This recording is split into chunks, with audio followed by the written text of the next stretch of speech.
Hello viewers, আসসালামু আলাইকুম। সবাই কেমন আছেন? আশা করি ভালো আছেন।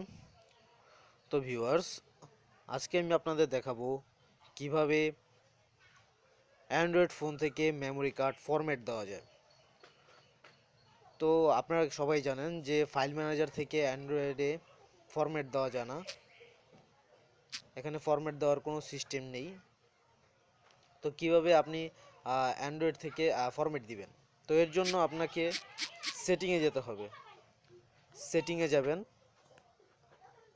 সেটিংয়ে যাওয়ার পর এখানে অ্যাডভান্স সেটিংয়ে যাবেন। অ্যাডভান্স সেটিংয়ে যাওয়ার পর এখানে স্টোরেজে ক্লিক করবেন।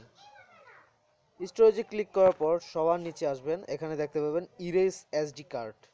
তো এখানে ইরেজ এসডি কার্ডে ক্লিক করবেন এবং এখান থেকে আপনার প্যাটার্নটা ড্র করবেন। তো আপনার প্যাটার্নটা ড্র করার সাথে সাথেই আপনার এসডি কার্ডটা ফরম্যাট হয়ে যাবে। তো ভিউয়ার্স, এভাবেই আপনারা আপনাদের ফোন মেমোরি থেকে যে কোনো অথবা আপনার মেমোরি কার্ড ফরম্যাট করতে পারবেন। আমার এই ভিডিওটি যদি আপনাদের কাছে ভালো লেগে থাকে তবে একটি লাইক দিবেন, একটি কমেন্ট করবেন এবং একটি শেয়ার করবেন এবং অবশ্যই আমার চ্যানেলটিতে সাবস্ক্রাইব করবেন। ধন্যবাদ।